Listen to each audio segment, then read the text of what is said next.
Hi! Ito ang continuation ng addition ng similar fraction. Ang ituturo ko naman sa inyo ay kapag ang sagot ay kailangan i-lowest terms. Example number 1. So, ikakopy natin ang denominator na 7. And then, add the numerator. 1 plus 6 is 7.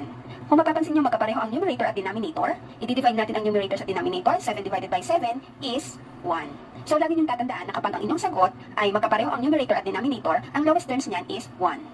Sunod nating example. So, ikakopy natin ang denominator, which is 10.